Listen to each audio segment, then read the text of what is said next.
Hi, this is Pat from Dice and Brushes, and welcome to my very first tactics video. Since it's my first video, I thought I might discuss one of my favorite units, and, shall we say, write what you know. That unit is the Dreadnought, but not just any Dreadnought. You see, I'm a Space Wolves player. So, since we have lots of different special units, we have the Wulfen Dreadnought.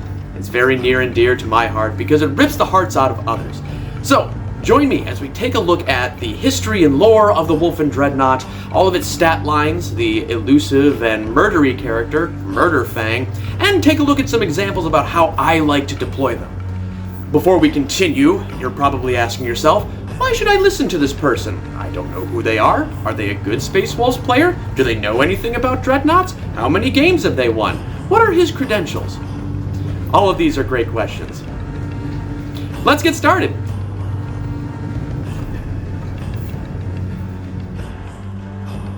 If you've played or read or been involved with Warhammer 40,000, like at all, you're most likely very familiar with what a Dreadnought is and how it works, but just in case you're new, or have somehow never played as or against Space Marines, here's a quick tutorial on walking Murder Corpse robots.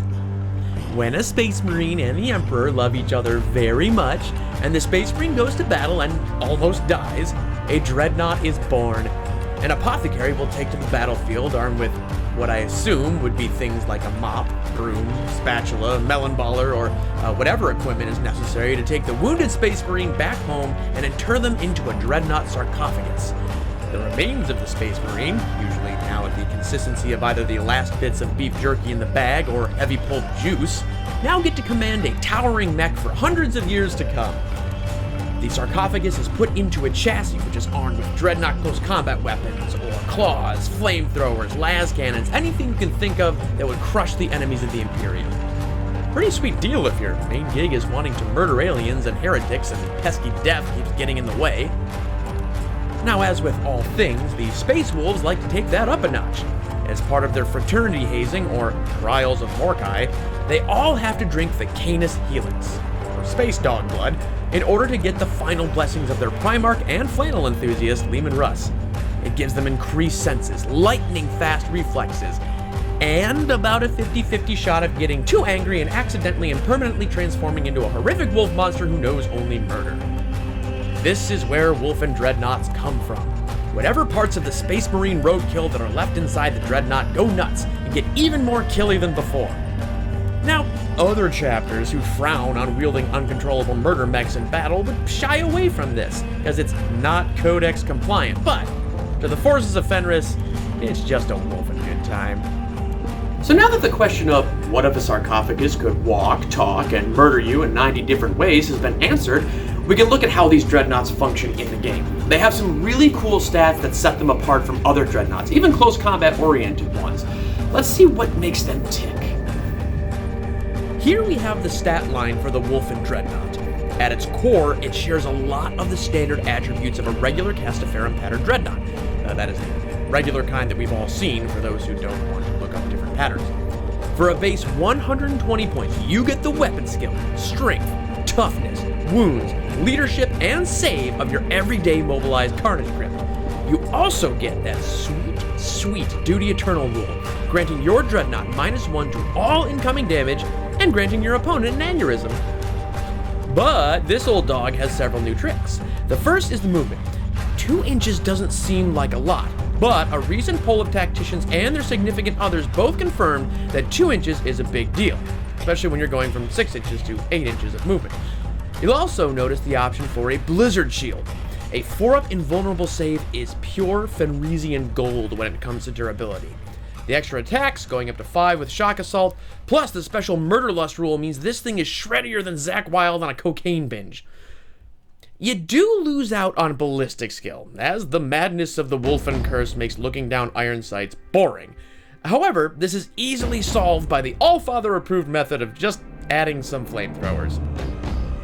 Finally, let's talk weapons. Unlike the Milquetoast Furioso pattern Dreadnought of a chapter who shall not be named to save them from embarrassment, the Wulfen Dreadnought boasts several different close combat options.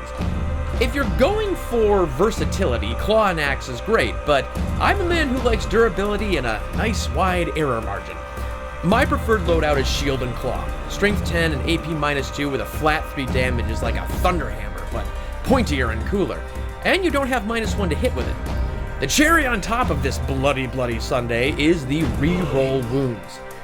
That means on the charge, Murphy McMurder here is re-rolling failed charges, hitting 5 times on a 2-up due to either Space Wolf rules or Born Heroes, wounding infantry on 2s and pretty much anything else on 3s, and re-rolling wounds. Plus, if you have Whirlwind of Rage or it's the Assault phase, exploding 6s. Suck it, Furioso.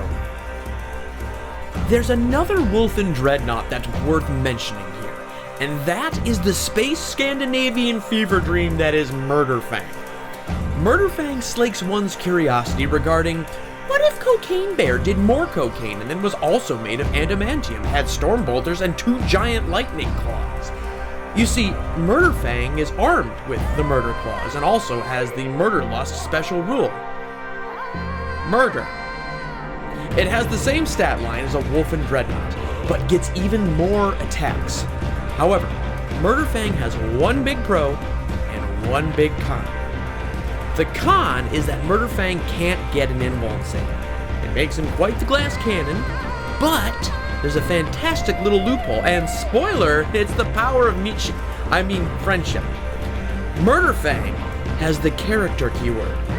That means if he skips on ahead holding claws with another Dreadnought, or raffle stomping alongside a throng of blood claws, he can't be targeted.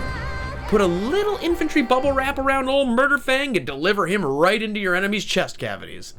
So we know stats, we know they're better than a Furioso pattern Dreadnought. Now we can take a look at some examples about how I like to deploy the Wulfen Dreadnought. It's going to be one of 2 ways.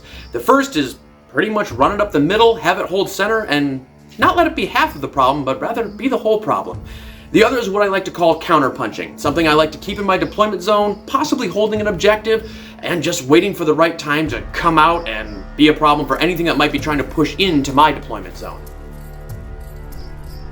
First up is the counterpunch. This is pretty simple, but worth a look for new players. Now, Murphy McMurder is behind cover. Here we have some Necron Wraiths attacking the Grey Hunters. Now, if these Wraiths behaved like they do for me, they'd miss every attack and then somehow die of cringe. But for example's sake, we'll say they massacred the Grey Hunters. The Wraiths lash out with their claws and whip coils, eviscerating the doomed wolves even as they fight back with their chainsword and bolter. Statistically not that likely, but our Wulfen Dreadnought is the star here. The Wraiths consolidate closer to try and spam the objective, and Murphy McMurder rears his wolfy head. Here's where that 8-inch movement comes in handy, plus the ability to reroll charges. There's a damn good chance he's getting in there. 5 attacks hitting on 2s means you'll most likely hit with everything, but we'll say we get 4 hits. This will wound on 3s with rerolls, so worst case scenario you're looking at 3 to 4 wounds. The Wraiths will make 50% of their invuln saves, meaning at least 2 are dead with a high chance of a 3rd kill. That's good numbers right there. Running up the middle and being a huge pain in the Asaheim is a time-honored wolf tradition, but I like to think it requires some extra durability. A good option is a Tech Marine, technically an Iron Priest in Space Wolf talk because, like every snowflake on Fenris, we have to be different. The ability to repair the Dreadnought is insanely cool.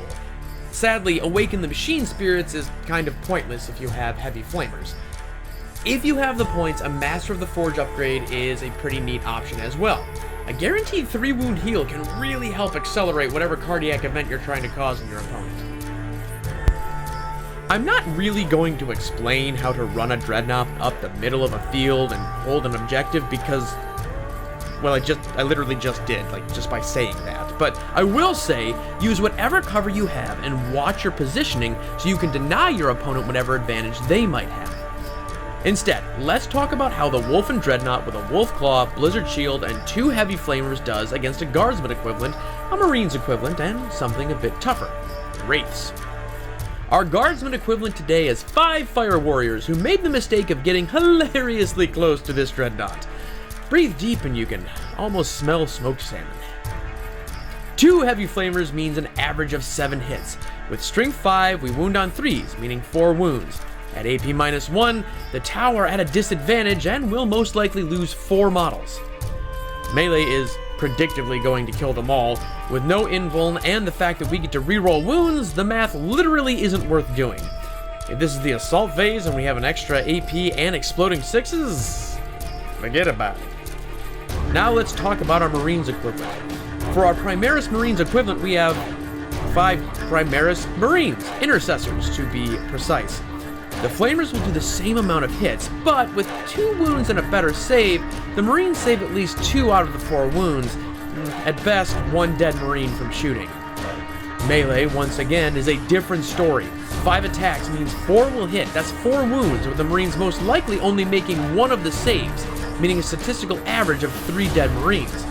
Once again, if this is the assault phase, or if you have Whirlwind of Rage as a Space Wolf successor, those statistics are only going to go up. Now, we've seen what happens with the raids. I just want them to know that they're punching bags for failing me at my last tournament, and they are nothing but murder fodder at this point. So all in all, the Wulfen Dreadnought in my book is a solid A. Not quite an A+, because if I'm being 100% honest, I want its Blizzard Shield to give a +1 to its natural save, just to make it this much more annoying on the battlefield. But overall, I think it's a really strong contender for any Space Wolves list. I'm a Firstborn fan, so it really plays into my lore and the aesthetic that I want to foster in my army. I encourage everyone to go out and grab one. They're great for objective holding, they're great for being a problem with the enemy, especially fielded in multiple units, because as the old 40k adage goes, 1 Dreadnought is a distraction, 2 Dreadnoughts is a problem. I've been Pat for Dice and Brushes. If you liked what you saw, please like and subscribe. Talk to us. We're always looking for more comments, more advice on our videos, and how to make the channel a little bit better for you. Tell us what you want to see, and we will do our best to make it happen. Have a good one.